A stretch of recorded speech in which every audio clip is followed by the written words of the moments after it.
لبيك اللهم لبيك. Assalamualaikum warahmatullahi wabarakatuh. Innal hamdalillah nahmaduhu wa nasta'inuhu wa nastaghfiruh wa na'udzu billahi min syururi anfusina wa min sayyiati a'malina may yahdihillahu fala mudilla lahu wa may yudlil fala hadiyalah. Asyhadu an la ilaha illallah wahdahu la syarikalah wa asyhadu anna Muhammadan abduhu wa rasuluh sallallahu alaihi wasallam la nabiyya ba'da amma ba'du. Pemirsa Surah TV yang dirahmati Allah Subhanahu wa taala, ibadah umroh merupakan ibadah yang kompleks. Di dalamnya terdapat rangkaian ibadah yang harus kita laksanakan sesuai dengan tata urutannya sesuai yang telah dijelaskan oleh syariat. Mulai dari miqat hingga tahallul. Sebagaimana episode pertama yang telah pemirsa di rumah saksikan, kita telah menjelaskan bagaimana sih ringkasan ibadah umrah itu secara singkat yang disampaikan oleh Buya Muhammad Al-Bisham LCMA Hafizahullah Ta'ala.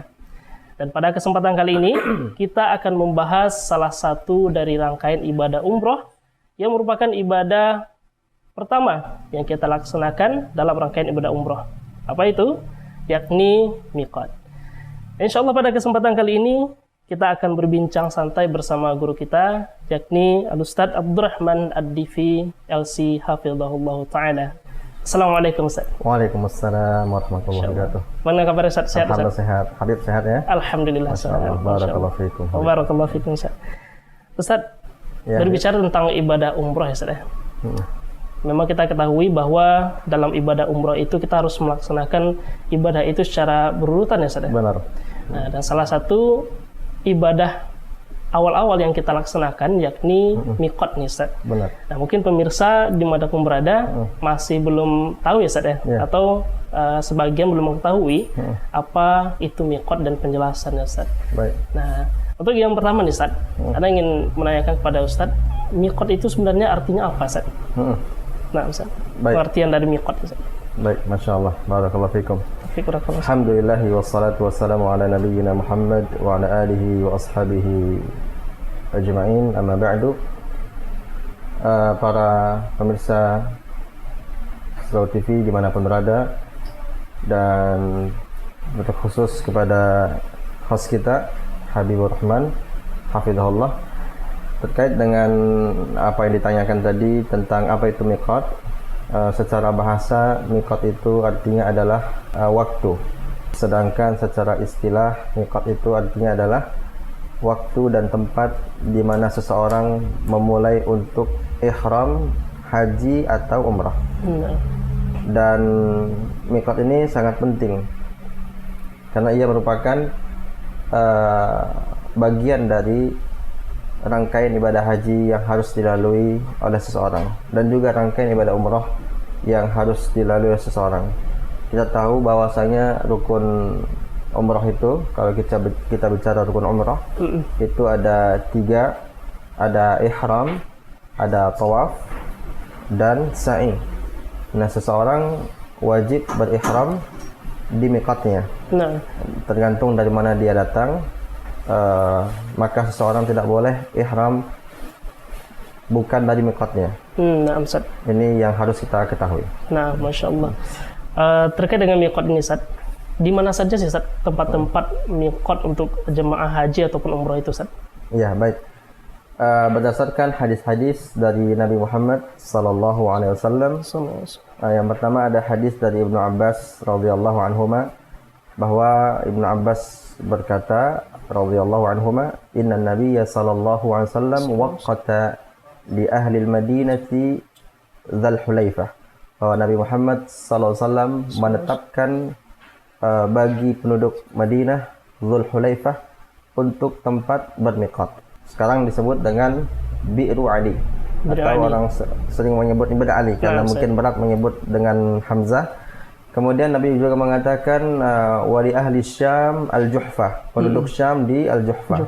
Kemudian wali ahli al-Yaman, kata Nabi Muhammad SAW, adapun untuk penduduk Yaman yaitu di Yalamlam. Kemudian wali ahli Najdi, adapun penduduk Najd di Qarnul Manazil, sekarang disebut dengan As-Sailul Kabir.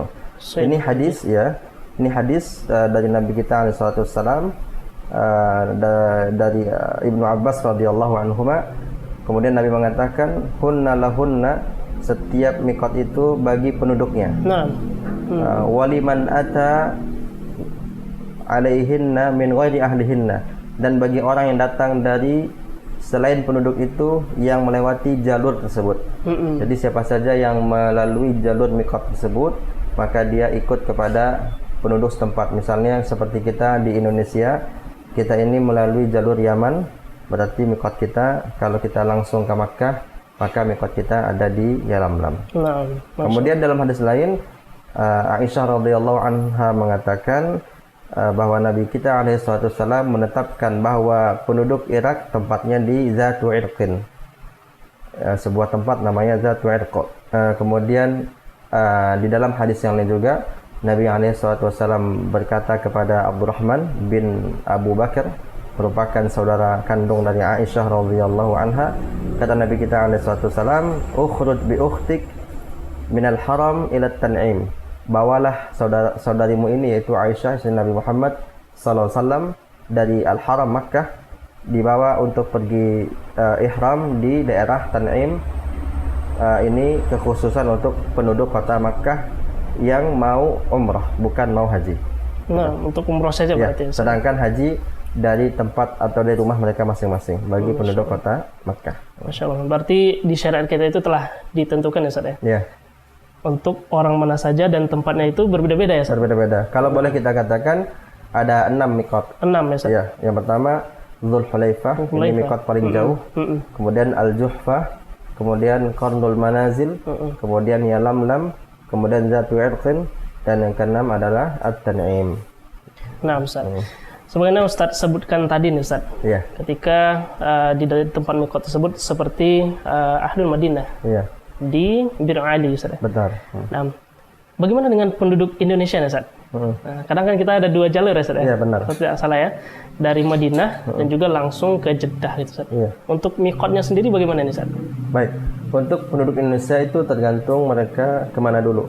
Kalau mereka ke Makkah langsung, berarti mikot mereka itu mengikuti penduduk Yaman, yaitu di Yalamlam. Tapi kalau mereka mampir di kota Madinah, biasanya mereka 4 hari dan mereka sudah dikatakan penduduk Madinah sementara, sehingga mereka mikotnya di Bir Ali atau di Dzulhulaifah. Ustaz, sekarang kita sudah mengetahui ya, pemirsa rahmat Allah Subhanahu wa taala, tempat-tempat mikot yang mana tentunya ada 6 ya Ustaz. Ada 6 tempat mikot yang telah ditentukan. Terkait dengan ibadah di tempat mikotnya sekarang Ustaz. Masya Allah. Nah, apa saja sih Ustaz ibadah yang kita lakukan atau yang harus kita lakukan ketika kita berada di tempat mikot itu sendiri Ustaz? Baik. Ini yang paling penting ini. Ini diantara pertanyaan yang paling penting harus diketahui oleh kita. Ibadah di mikot adalah yang pertama kali kita mulai dari ibadah sunnah. Sebelum kita berihram, disunahkan kita mandi wajib. Tentu sebelum mandi wajib, kita juga disunahkan memotong kuku kita, kemudian rambut kita, kumis kita, membersihkan badan kita. Setelah itu kita mandi.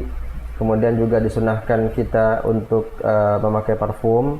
Setelah itu kita di tempat mikot disunahkan kita memakai pakaian ihram. Bagi laki-laki hanya memakai 2 lembar kain, yaitu bagian selendangnya tidak, dan bagian sarungnya itu izar. Hanya 2 lembar, tidak boleh pakai lembaran yang berikutnya, atau misalnya pakaian dalam misalnya, ataupun peci tidak boleh. Adapun wanita bebas memakai apapun, yang penting tidak memakai pakaian yang mencolok, dan tidak memakai cadar yang diikat ke kepala, juga tidak memakai sarung tangan. Kemudian setelah melakukan itu dia berwudu, kalau memang wudunya batal, setelah dia mandi wajib. Setelah itu sebagian besar ulama mengatakan disunahkan sholat, apalagi kalau itu bertepatan dengan sholat fardu atau sholat sunnah wudu. Kemudian juga setelah itu dia berdoa kepada Allah atau berzikir, kemudian baru dia berihram. Berniat ya, berniat, dan niat itu di dalam hati. Niat itu di dalam hati, ya, di dalam hati. Setelah dia niat, dia bertalbiyah mengatakan labbaik Allahumma umratan, dan itu boleh dia lafazkan. Itu kira-kira ibadah yang kita lakukan di tempat miqat. Dan pastikan sebelum berniat tidak ada pakaian yang melekat bagi laki-laki kecuali hanya 2 lembar tadi. Juga bagi wanita tidak ada yang melekat kecuali pakaian biasanya. Tidak boleh dia pakai sarung tangan, tidak boleh juga dia memakai cadar yang diikat ke kepala, ya. Nah, Ustaz, Masya Allah, itu ibadah sunnah yang sangat banyak bisa kita laksanakan. Benar, ya. Sebelum kita melaksanakan ihram tentunya, Ustaz, ya. Dan di situ juga ihramnya. Nah, di situ juga. Nah, untuk larangan-larangan sendiri, Ustaz, larangan di tempat miqat itu ada nggak, Ustaz? Larangannya kalau kita belum berihram, tentu tidak ada larangan yang sama seperti larangan setelah kita berihram. Nah. Kalau kita sudah berihram, kemudian kita meninggalkan miqat atau masih di miqat, tentu berlaku larangan seperti biasa. Tidak boleh gunting kuku, tidak boleh gunting rambut, dan tidak boleh memakai peci, serta larangan lain. Tapi larangan yang sifatnya khusus ketika seseorang berada di miqat itu tidak ada. Nah, Ustaz. Berarti seperti ibadah yang saya sampaikan tadi, Ustaz, untuk sholat di tempat miqat itu seandainya memang bertepatan dengan ada sholat fardu. Benar, gitu, Ustaz. Benar. Namun seandainya kita mengkhususkan ibadah nih, Ustaz, harus sholat setelah sampai di tempat miqat, itu bagaimana, Ustaz? Hal itu sendiri. Kebanyakan jumhur ulama atau kebanyakan ulama ya jumhur, mereka memang mengatakan kalau bisa sholat itu bagus, walaupun tidak ada namanya sholat khusus. Nah. Yang ada misalnya kita sholat sunnah wudu, karena kita berwudu atau mandi wajib yang di miqat, kemudian kita sholat sunnah, bukan sholat sunnah ihram, tidak ada. Nah, tidak dalil, ada ya. Dalil mereka adalah mereka ambil dari hadis Nabi Muhammad SAW, salli fi hadzal wadil mubarak, salatlah kalian di lembah yang diberkahi ini. Jadi dari hadis ini mayoritas ulama mengatakan disunahkan apabila kita selesai dari mandi wajib di miqat, maka kita salat sunnah, kemudian baru setelah itu kita berihram.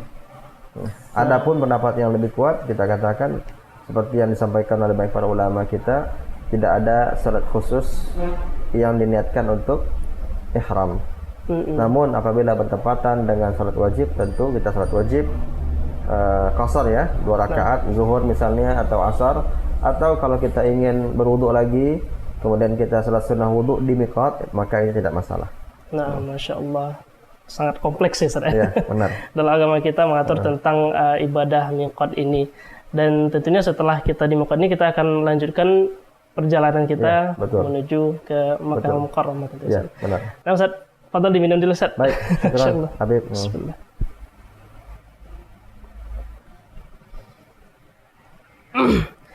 Ya, Ustaz, tentu dari pertanyaan-pertanyaan tadi ini, Ustaz, mudah-mudahan bisa untuk memberikan ilmu kepada pemirsa di mana berada, tentunya, Ustaz, ya. Amin. Terlebih yang akan berangkat umroh. Masya Allah. Mudah-mudahan Allah mudahkan. Amin, amin, ya Rabbal Alamin. Dan tentunya pemirsa rahmati Allah Subhanahu wa Ta'ala, episode kedua kita kali ini, alhamdulillah, telah kita dengarkan pemaparan dari Ustadz kita terkait dengan miqat. Tentunya kita melaksanakan ibadah miqat ini hanya sesuai dengan tuntunan agama kita, ya, Ustaz. Tidak ditambah, tidak dikurangi, ya, Ustaz. Masya Allah. Dan sangat simpel kalau kita lihat, ya, Ustaz. Tapi pemirsa rahmati Allah Subhanahu wa Ta'ala, demikianlah bincang santai kita pada kesempatan kali ini dengan Ustadz kita, Ustadz Abdurrahman Ad-Divi LC Hafizahullah Ta'ala, yang telah membahas tentang ibadah pertama yang akan kita laksanakan menjelang kita haji dan umrah. Dan tentunya mudah-mudahan di episode selanjutnya kita bisa melanjutkan program kita kali ini, yakni program isu ilmu seputar umroh dengan tema-tema lainnya hingga tahallul nanti, Ustaz, insyaallah. Amin, insyaallah. Semoga Allah mudahkan. Amin ya rabbal alamin. Dan tentunya kita ucapkan juga kepada Ustaz selamat melaksanakan ibadah umroh, ya, Ustaz, untuk keberangkatan di bulan September, Ustaz. Insyaallah. Ya. Amin, amin. Semoga lancar, ya, Ustaz. Amin, amin. Semoga Habib pun menyusul, insyaallah. Amin ya rabbal alamin. Tapi bersama Allah Subhanahu wa Ta'ala, marilah kita akhiri pertemuan kita pada kesempatan kali ini dengan mengucapkan doa kafaratul majelis. Subhanakallahumma bihamdika asyhadu an la ilaha illa anta astaghfiruka wa atubu ilaik. Wa sallallahu ala nabiyyina Muhammad. Assalamualaikum warahmatullahi wabarakatuh. Waalaikumsalam. Barakallahu fikum. Wa fiikum barakallahu fiikum. Jazakumullah khairan. Apa, Ustaz? لبيك اللهم لبيك